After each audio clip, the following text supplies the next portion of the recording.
Breaking news in the Israel-Hamas war. Surprise attack. After Hamas militants attacked Israel war with Hamas. It was a surprise attack by Hamas. Days in Gaza. غارات الطيران الإسرائيلية على غزة.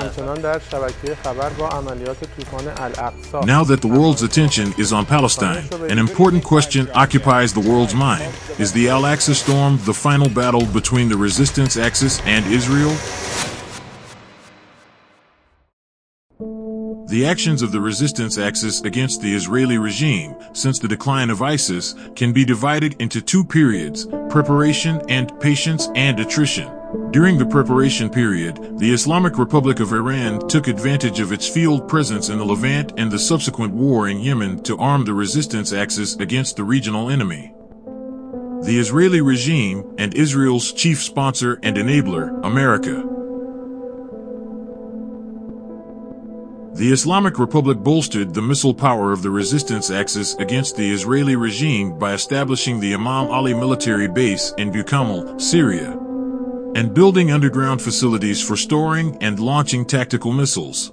Yemen was another arena where Iran, with its involvement in the war between revolutionary Yemeni forces and the Saudis' puppet government in Yemen, seized the moment to arm this revolutionary force against the Israeli regime. The Iraqi resistance, however, had already been armed to carry out the mission of resisting American forces occupying the country. This laid the groundwork for the creation of an additional battlefield through which the power of the resistance axis could be projected.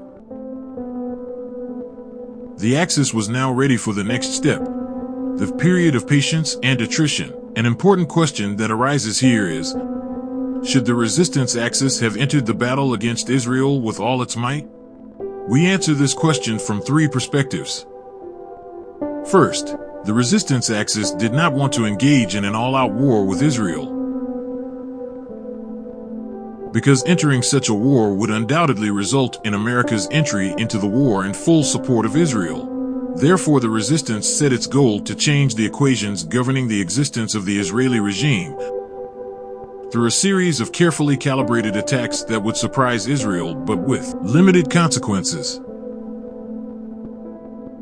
It was within this framework that Operation Sword of Jerusalem was formed by the Gaza resistance in solidarity with Jerusalem and the Palestinians living in the occupied territories of 1948, who were no longer considered a potential threat to the Israeli state, were mobilized. This put an end to the illusion of Arabs being absorbed into Israeli society. Second, some Salafi groups that are in conflict with the resistance axis in Lebanon, Syria, and Yemen consistently accuse the resistance axis of being soft on Israel. In fact, without having done anything to support Palestine themselves, they call on the resistance axis to prove itself by launching an all-out war against Israel. This is while the sponsors of such Salafi groups are busy engaging in billions of dollars worth of trade and military cooperation with Israel. Considering the close cooperation that such Salafi groups have had with Israel and America, particularly in their attempts to destroy Syria a decade ago, it's likely that in the event of an all-out confrontation between the resistance axis against Israel, those Salafi groups would continue to collude with America and Israel, whether overtly or covertly, and do what they can to weaken the resistance axis.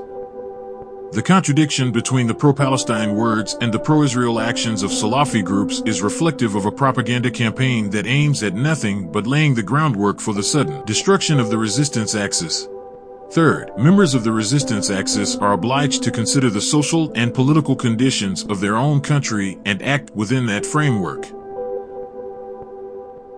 Otherwise, they could end up being in conflict with their own population or political system, putting their existence as a resistance in jeopardy, and risking the loss of their current capacity to support Palestine. The Al-Aqsa Storm is the crown jewel of the activities of the resistance that aim to change the geopolitical equations in the Middle East. The volume of geopolitical facts on the ground that this operation has been able to change is very large. Israel has suffered comprehensive and multiple blows at the strategic level from this operation. The world saw Israel's military defeat and humiliation with its own eyes. The aura of invincibility that had formed around Israel after its success in the Arab-Israeli wars of earlier decades was seriously damaged.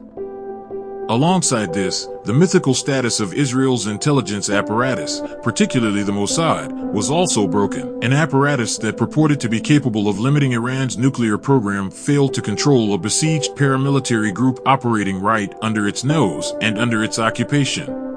On the other hand, the world was shown that the Israeli army cannot ensure the security of its own citizens.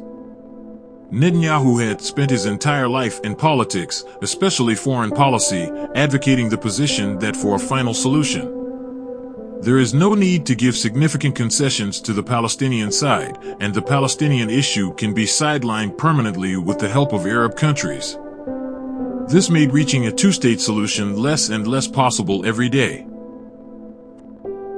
Following Operation Al-Aqsa Storm, hostility towards Israel has skyrocketed globally, and Arab and Muslim officials cannot move forward with normalizing their relations with Israel without enraging their populations. And America and Europe will be under greater pressure to make a two-state solution happen. The Al-Aqsa Storm ended Netanyahu's political life and plans.